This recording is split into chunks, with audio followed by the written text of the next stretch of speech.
Welcome to Public Forum, a community outreach program produced at North Idaho College on the shores of Lake Coeur d'Alene. Featuring guests from around the globe addressing a wide variety of subjects, Public Forum serves to educate and enlighten. Please join host and moderator, political scientist Tony Stewart, in welcoming today's guest. I welcome you back to part 2 of a 2-week series on a travelogue that was so exciting last week, and I'm sure it will be the same this week. Our guest took 11,500-mile trip across China, Central Asia, ending in Moscow. It was just fascinating. We got part of the way through last week, and we're going to try to get through the rest this week. Our good friends, Steve and Judy Meyer here, they're very successful business people here in Coeur d'Alene, Idaho, and Judy is the former chair of the Idaho State Board of Education, and welcome back. We had a great time last week, and I know you brought more slides, and as I said at the end of the last program, thank you for giving people that will never get to take this trip this journey with you by talking about it today and showing the slides. And I welcome our regular panel, Janelle Burke and Erna Reinhardt, and Janelle will commence today's questioning. Well, welcome back to the program. It was fascinating last week to learn about all these places that you went. And so can you help us again by telling us where in the world it is that you traveled, and explain with some maps where the Silk Road is and where we're talking about. What part of the world are we talking about? What corner? The first slide we brought is a map of essentially Asia, and it shows on the right there the eastern China, and all those lines are early trade routes across China, both to India and ultimately to what was called in the early days Persia. And then on the far left on your screen you can see the boot of Italy, where those routes, the most successful of the trade routes, ended in Venice or in Rome. The active trading started maybe 200 or 300 years BC and ran until about the 15th century, when sea routes surpassed the trade routes. And you can see around the end of India there, and through the Suez, or the Gulf of Suez, the sea routes that eventually ended the land routes. The next picture is a slide of Asia, and on the right is Judy's hand on Hong Kong, and on your upper left, her other hand is on Moscow. And the trip that Tony mentioned, 11,500 miles, is between those two places. The big pink area is the Tibetan Plateau, over 12,000 feet, and we went up there, and at one point we're 16,000 feet in elevation. And then this next picture shows the route of the rail travel. We were on a chartered train in China, and then we flew to Kyrgyzstan, can't say the words because they're so unfamiliar, and changed trains to a Soviet train or a Russian train, and went the rest of the way there. I believe there's one more slide, and I don't think they've put it up yet. I think there's another slide, or maybe two there more. There it is. There's a slide of the railway, and last week we talked about China, which is yellow, and we're going to talk this week about Central Asia, which is the wiggliest part of the lines there, beginning roughly in the center and to the left in that area that's kind of tan or pink.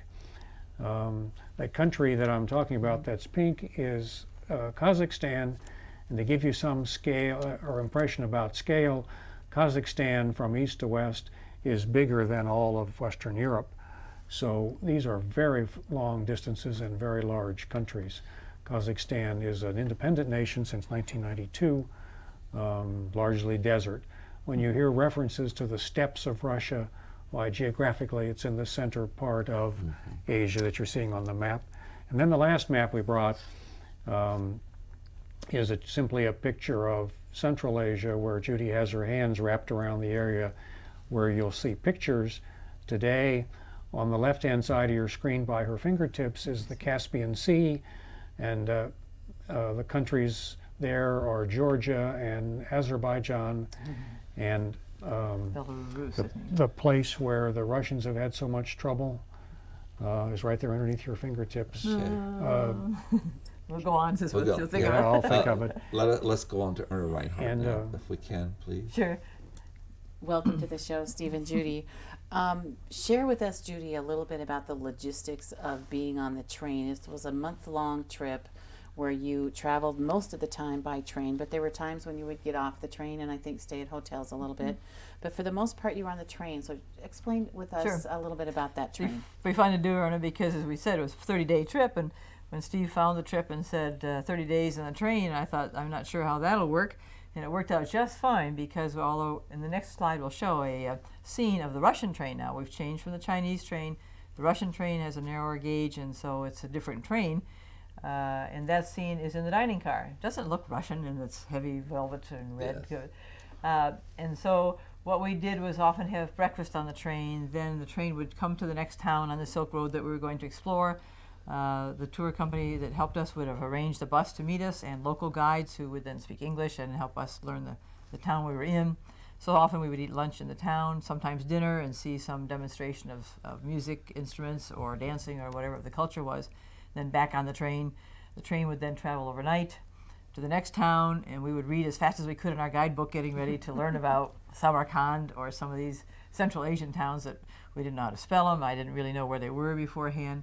Even the fact that the word stan, Kazakhstan, Turkestan, Turkmenistan, means place. That's the place where those tribes, and they were tribes long before they were a country, where they came from. Do we have a second slide here too?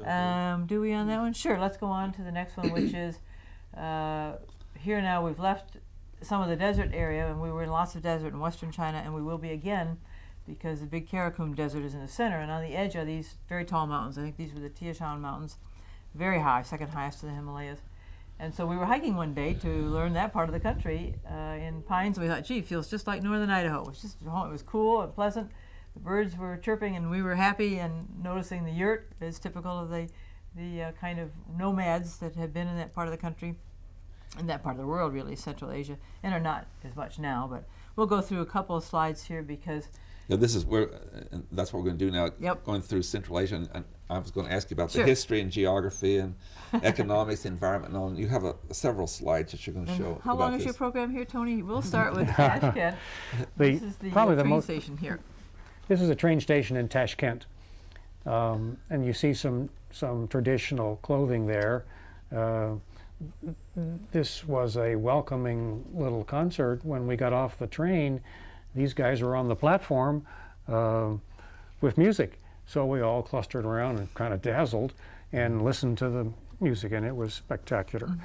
The clothing you see there really brings the point to the history is very tribal.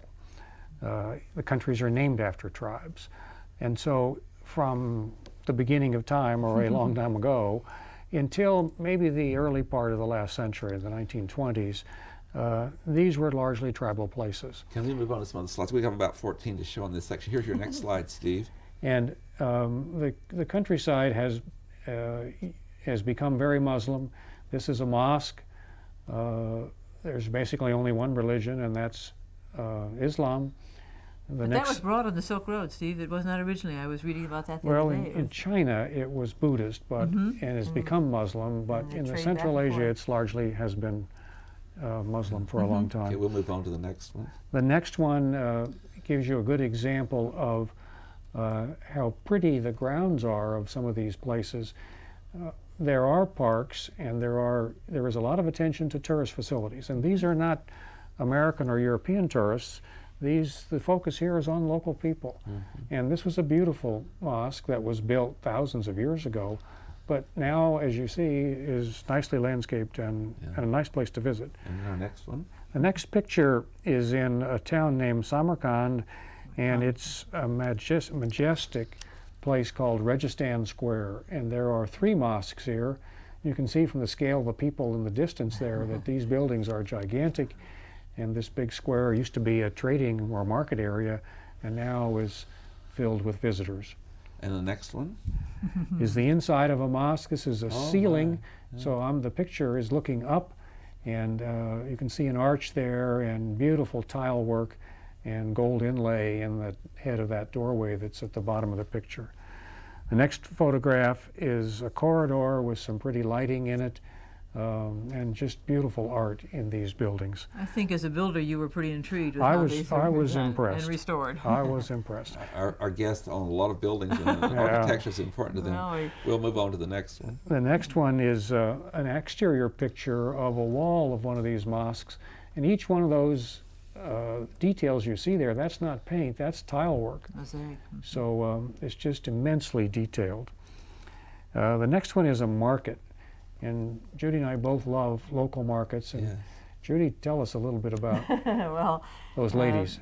I just love the dresses there, particularly the gal with the reddish roses. It's hard to see there, but again, these are handcrafted native dresses, and the particular use of the rose and the black is typical of the Tashkent area. They each had their own designs and styles to it. We wandered through the market. Some of the spices I could recognize, and that's part of that Silk Road phenomena. We think we did see some potatoes, peppers, From Idaho. persimmon. Probably not. The next picture has That's a good big idea. piles of tomatoes. Yep, and this is fall. We were here last fall, so we were looking at some of the dried herbs there in the foreground. This is another very large market, and lots of local folks were coming there to purchase food, meat, products, mixtures of everything. Next picture will take us to another mosque. And when we say another mosque, we did see many of them. Probably the intriguing part to me to learn more about the Islam religion and the hospitality that they shared with us was very gracious. Part of a mosque compound is the madrasa, which is a school area, and we were able to visit shops and artisans that are in these kinds of compounds, is probably how you would describe it. I think the next picture will show some of the design of ceilings. Again, the artwork was remarkable. Much of that was lost over the time of the Silk Road. The Silk Road has been along, thousands of years, and fell into disrepair after it was not used so much, and as the sea route took over. But it's to the credit of these countries, which were under Russian rule for a while, that the Russians chose to invest in helping restore not only the actual physical construction, because they were crumbling down, but also the detailed artwork that gave us a new aspect of restoration and the history of these countries and the role of Russia in doing that. A lot of the cultural icons were taken from this part of the world by British and German archaeologists and explorers. And an early objective of an explorer to go to these places was to gather up stuff and take it back. Show you. And to the credit of the Russians, when they arrived in 1922, they didn't do that. They left stuff, and in fact, when they had the opportunity to influence the return of artifacts, they have done that too. And so, just a different way of handling things. I think we have about 3 more under my question before we go to Janelle. Here's the next one. Oh, these were, I think, just some pictures we want. To us, it was the connection with the people that was so Right. magical. And this gentleman, all the different kinds of hats and turbans, I don't remember all the names, but they all represent different tribes. I 'cause believe they're still Steve brought a tribes. hat back, and he doesn't have I did. That's Yeah. right. I We should were have spared the brought it, experience yeah. of having him bring it, but it was very handy this winter. Yes. The next one. This was typical of Bukhara. Some gentlemen, and I think I don't Playing a remember game. clearly, but I think it's a game, and it might be dominoes, where they deal them out and then they match the 4 circles and 4 circles or 4 spots. But they're up on a raised bench that was so typical of their And Town Plaza in It's- Bukhara. Bukhara. Yeah, Bukhara. And I believe there's one more. No, the That was it. next one comes. Okay, that's this. Yeah. We'll That's go your- to Janelle, and she'll have the next series. On any vacation, you sometimes, or travel trip, you sometimes run into things that you hadn't anticipated or new experiences. And so, can you tell us about some of those things that were maybe rather serendipitous, but that they turned out to be wonderful Oh, experiences? Well, Steve will talk to this one because we both had to pull our socks on after going to the country of Turkmenistan, and the Here's a capital photo is of that. Ashgabat. And so we'll talk about this picture in a minute because you can see. Can you believe this picture? Look at that city. Turkmenistan is a giant desert country which in the last 20 years has enjoyed the benefit of natural gas. Tremendous reserves of natural gas were discovered, developed by Russian oil companies and the government in Turkmenistan after the Russians left. The country became independent, and they arranged to sell natural gas to the Russian Gazprom who in turn resell it to Western Europe. So the country has become tremendously wealthy. And the fellow who became essentially the dictator or the king Premier.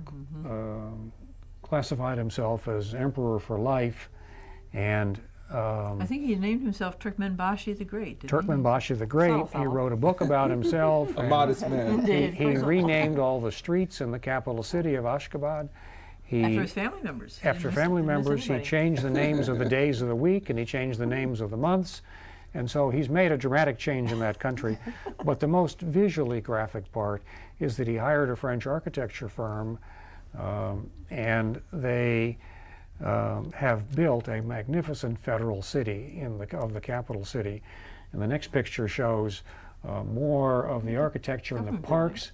This is a country of 7 million people, and Fountains. I'd say the capital is far more dramatic than our own Washington, D.C. And the next picture shows yet another shot of the city at night. And these are all apartment buildings, but it is amazing. One of the unique social phenomena is that their policy is natural gas is free and electricity is free, To every household. and gasoline costs 10 cents a gallon. Wow. And so the people all think the government is wonderful. And in many respects, given what the choices are there, it's not too bad. Arlen Reinhardt. There's lots of aspects to a trip, and you've mentioned a lot of them already: the landscape, the mountains, the architecture, the religious aspects, and those kinds of things. But probably one of the most interesting parts of any trips are the people that you meet. So share with us, I think this next section of slides is all about people, and maybe you have a couple stories to share with us. Sure, thank you. And we probably both do. The next scene that you see is outside Ashgabat. It's still in Turkmenistan, which is a desert country. And so now, once we've left that oasis of all the water and buildings, we come to some ancient ruins that were part of the Silk Road. It was another city called Marv or Mari. And we were wandering around the ruins, and up came this couple, Turkmen couple, and asked us to photograph them, and wanted to visit with us. Spoke some English, and we were, they were eager to learn about us, and very friendly and very hospitable. So this scene and the next one will show some of the ruins we were visiting, and the scale of them, and again the country's effort at preserving them, and they have some interpretive signs. We saw many other Turkmenish folk, I'm not sure how you pronounce it, Turks? They're really Turks. Turkmen and Turkwomen at the relics, at these scenes. They were just very, very gracious, very hospitable, eager to visit with us. The next scene is one where we were at a Muslim compound. We spent some time here because this was a very holy place for them. It was on a holiday where they were preparing the lamb and the food and offering it to us. Gracious of them to offer. We did not partake. But while we were wandering around, and we're clearly looking like tourists and feeling a little self-conscious, but again, this young woman came up to us on the left and said, "May I speak with you?" And we said, "Sure." And she said, "Do you speak English?" And I said, "Yes, and you certainly do too. Where did you learn it?" She said, "We're studying that here in this country, and I'm teaching it. I'm an English teacher at the secondary level. These are my students. We've come to this religious site, but we also are eager to visit with you." And they got past the "what is your name, how old are you, and may I take your picture" questions that we found everywhere, with what is it like for women in America? And she would answer questions that I would ask, although I was a little bit circumspect here because this country does have some very strict rules about how much they want folks to know, I think, about the rest of the world. So I think my experience there with the women was they were educated, they were being educated, they were encouraged to be educated, things that I wasn't sure were really happening. This gal said they were. The next photo. I'll be Yes, you want to do the wedding one, huh? We This is- were walking down the street later in the day and came across these three ladies who were dressed up, and they're cooking a big pot of stew, lamb stew, which is, as you would imagine, lamb chunks and potatoes and carrots and stuff. And they were smiling, and we kind of sidled up to that wall you see on the left, and we're smiling at them. And so they get a bowl and pour up with that big ladle and poured lamb in it and offered it to us. And it turns out that they're preparing it for a wedding, and people began to arrive for this wedding. presents. And the next picture shows somebody broke out a bottle of vodka or something, and No, it was vodka. we began to toast to the ladies who were cooking, and toast to the bride and groom, and toast to all the people who were attending, and they invited us to come inside and be there for the wedding. Yes. And so they're very, very friendly. They're curious. Very few Americans get to this part of the world, and so they had lots of questions to ask, and it was great fun. Very The next picture is a town called Khiva, and we included this slide because Operation Mercy is a sponsor, and I believe Operation Mercy is from Portland, Oregon in the United States, and you see the UNESCO logo there on the right. This was a carpet operation, and the next picture shows some ladies making a silk carpet, and they spend all day working on that carpet, Tying knots. Yes. tying little tiny knots, and it will take between a year and a half to make a so-called Persian rug that you might see in the store. The fancy one, or some of them are manufactured on looms by machines. Many are made by hand like this. I think one of the other aspects of this slide that we want to spend a minute mentioning was this was a company that clearly said we do not use child labor. We do pay wages. People do have breaks. We pay a reasonable wage, and so I think it was an effort again to reflect outreach to human rights issues, something else we were interested in, women's issues again for me. Steve looking at the marketing.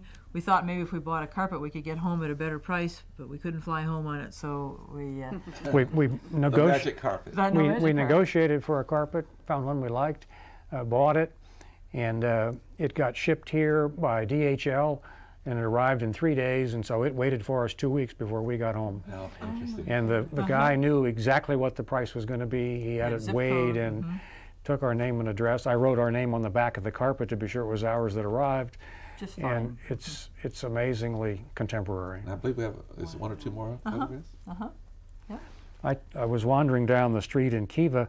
These two little boys came up and wanted to talk, and I thought it was a fascinating Oh, it's a great picture, picture. especially the young fellow on the left in his nice coat. But again, the town of Khiva was sponsored as a UNESCO World Heritage Site, and it's been reconstructed. And again, this was based on the Russian help there. Some people say it's almost too sterile because it's so perfect and so clean. But for us, it really showed us what an old Silk Road city was like, and the Emir's palace, and the stone streets, and the artisans at work. They were doing wood carving, and it was just a very charming city as when we visited it. Yeah. The next picture is the end of our trip. This is the train that we were on in Russia, a different train than the Chinese one. There's And- Judy with her sack of souvenirs. And Judy with some goodies, and then one of those fellows is the station master, and two of them were part of our train crew. And then to end our story with pictures, there's two more. The next one is in Volgograd, which is in Russia now, and this is a statue called Mother Russia. And if you look very carefully down by her feet at the lower left, there's a little tiny speck. That's a person standing at the foot of this statue. The statue is, I think, 50% taller than the Statue of Liberty. It was built after the Battle of Stalingrad after World War II, and it is an awe-inspiring statue. It is just a magnificent piece of work, made out of steel and concrete, and took many pictures of it, but this was one of the most dramatic. And then we finished 3 days later in Moscow, where there was 6 inches of snow, and we leave our story today with this picture of the cathedral, St. Basil's. St. Basil's in Red Red Square. Square. And look, Yeah, see the If snow you look machine? very careful, you see a front-end loader which was scooping up snow off of Red Square on November 15th. What a connection for me. You know, Yeah. I have been there twice with Yes. students and for a month, and they were taking credits and studying, and they were always happy to get home because in those days it Yes. was very, very controlled under the communists. But I've been to those sites that you just talked about. And one other little footnote is the vodka is strong. I'm not much of a drinker, and I tell you, one little shot of that and you've had enough. But I do have a question concerning this trip. If it's such a long journey, it's remarkable, 11,500, and you were on a train, but you weren't on a train at all times. That's how, you know, if you're just on a train, you would not meet the people. I believe you spent a certain number of nights in hotels and so on the train. Tell us about kind of how that schedule was. Sure. As I mentioned when we first talked about being on the train in a compartment, and we have your own individual compartment, but then during the day was when we did the expeditions to these towns. And so some days the expedition was all day in town with a guide, a local guide, where we could visit with the people and get pictures and trade stories. Other times we actually stayed in hotels in some of the larger towns, and there we would choose, if we could, to turn on the television to see what medium was there, to try and get a newspaper, and then also then to walk out on the streets in the town just to visit with the people. So actually out of the 30 days, probably 20 were on the train, either the Chinese train or the Russian train, and each of those trains had a dining car, so we had meals there. And then other parts we were in hotels about 10 other days or so. The other days on the train, you had sleeping compartments. Yep. Too, of course. Uh-huh. Yep. And we thought we took 10 books with us. We were going to read as we went. We thought we'll have so much time. And we found we were just so busy looking out the window, the camels in the snow kinds of scenes that you can never describe, the oil wells that we could see in Kazakhstan, the seeing the nomads, the yurt in the Tibetan plateau with a motorcycle beside it. The contrasts were just wonderful, and we were going to journal, and we were too busy looking to even get all of our journaling done. So it was amazing. Didn't you think so? It was a remarkable trip of contrasts that, as I said a little earlier, the opportunity to see these people in such a big country makes the discussions we have in the United States about our issues and our problems seem small in comparison, because there's lots of good people out there with lots of ideas and their own set of problems. So it was a fascinating trip. And what's so nice about doing the train is that you, like flying, you wouldn't see that, and the train would stop at certain places, and you, it was remarkable. I've never met anyone before that's taken this trip. We feel very fortunate, Tony. Down the Silk Road, and you've done so much for our viewers, and we've been doing this program a long time, and this is one of the great programs. I would say it was the top of the list on travelogues we've done, and it's such delight to me personally, and I'm sure the panel, to share with our wonderful viewers something that most of us will not see, and yet I know you spent 1 in the morning, 2 in the morning, going through hundreds and hundreds of slides to do this, and we thank you very, very much. Ladies and gentlemen, we've been so pleased to bring you a 2-week series on a trip 11,500 miles across China and Central Asia into Moscow on what is called the Silk Road, and I know you've enjoyed the program as much as we've enjoyed bringing it to you, and we'd like to invite you to be with us again next week at the same time. We'll move to another issue. Until then, please have a good week. I am Tony Stewart.